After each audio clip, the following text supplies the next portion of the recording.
What? I hadn't grown up with the original Crash Bandicoot games on the PS1? So what? Just because I only played Mind Over Mutant DS and not the good Crash games doesn't mean I can't make a video on Crash Bandicoot.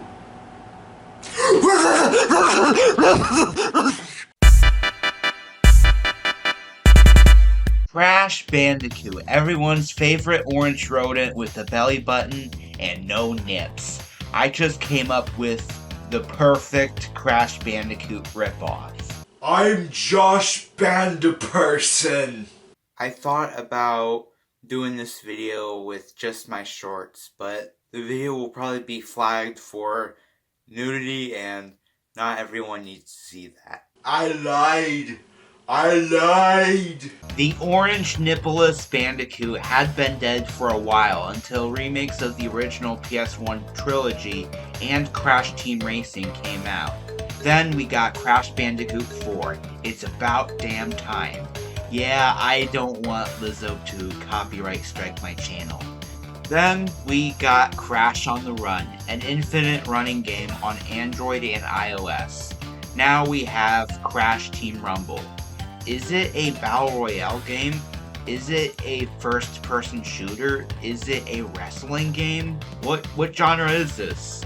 I have not watched any reviews on Crash Team Rumble from any major YouTube content creator that I'm aware of or have any idea what genre this game is. So I bought this game because I am morbidly curious. For an Activision game, this game is barely talked about despite being a Crash Bandicoot game. And Crash Bandicoot is one of the most beloved video game franchises. Alright, let's play the game. What? I have to have PlayStation Plus to play the game, which I have to pay for. This game cost me $22 because of a deal I had on PSN. Fine, I'll pay for PS Plus, and I am only gonna keep it for 3 months. Fine, fuck you, Activision. Then I have to create an Activision account, which I will rarely use, if not ever. And then I have to go through all the legal stuff and I have to read and agree to. Blah, blah, blah, blah, blah, blah, blah.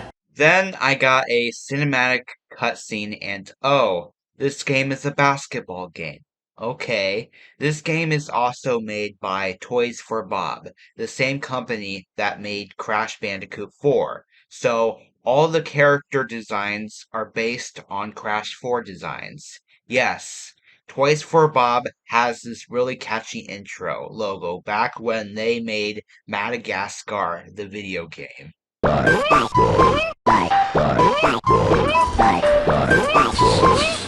As I started with a tutorial which reminded me of Crash Twinsanity, it gave me an idea of what kind of game Crash Team Rumble is.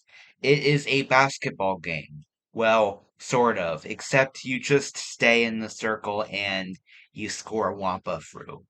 This game controls like a collectathon platformer. So, when I first played the tutorial, it felt like a remake of Crash Twinsanity. It felt like a tech demo or something of a Crash Twinsanity sequel. Speaking of tech demos, that's exactly what Crash Team Rumble is. Technically, this game cost me almost $50 because this game has a requirement to have PlayStation Plus to play the game. Crash Team Rumble plays exactly just fine. There aren't any game-breaking bugs. I logged in matches just fine, and the game didn't crash on me. All you really do is gather Wampa Fruit, and the first team to have 2,000 Wampa Fruit in the hoop wins. This is a basketball game, sort of, but not really, because you don't slam dunk or anything. You just stay in the circle, and there is this pie chart above you, and that scores points. It's not as easy as it seems because there are other players attacking you. Your team and your enemies can also set turrets in each other's goal rings, which cost relics. You gather relics and you can spend them on masks. For example, Uka Uka creates a meteor shower. Two teams have to fight over the mask power ups, and the first to pay the cost of the mask gets the power up.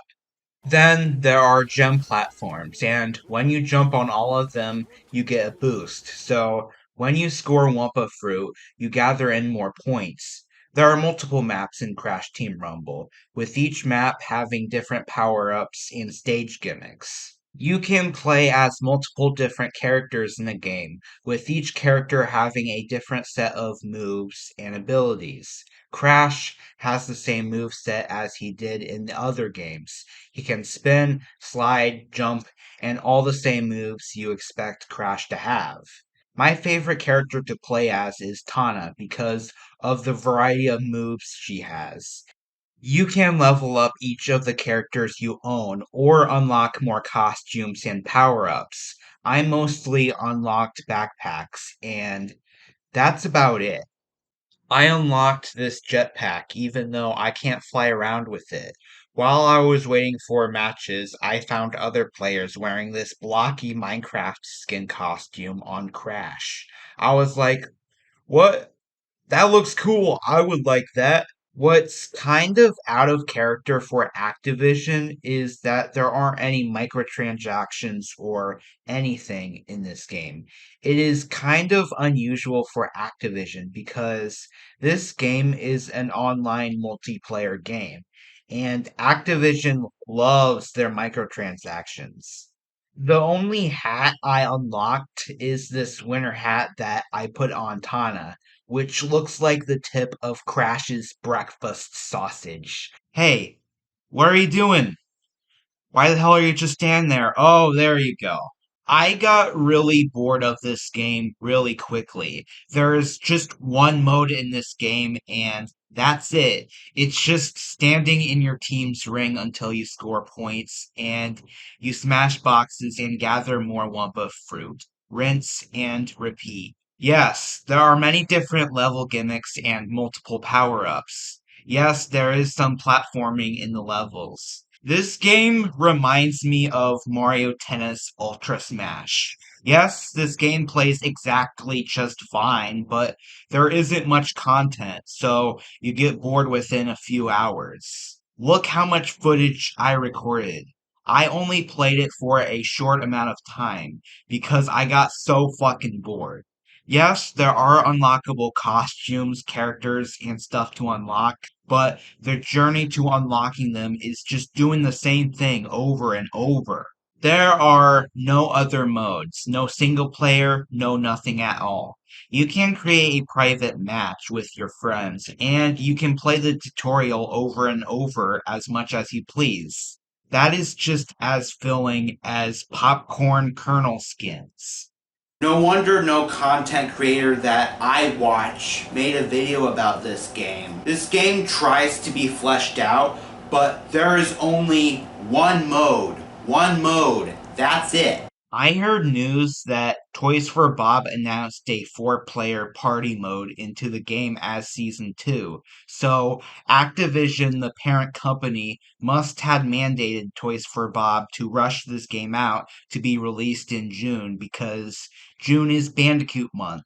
The Insane trilogy came out June 2017, and Crash Team Racing Nitro Fuel came out June 2019, and Activision had to keep trends going, even though Crash Bandicoot 4 already broke the trend of Crash games coming out June, with Crash 4 coming out October 2020. It was clear that Activision needed something to fill their release calendar. So they released a game that should have been free to download with the content that the game offers. Maybe I will play the 4-player party mode when that comes out, but I'm just going to uninstall the game.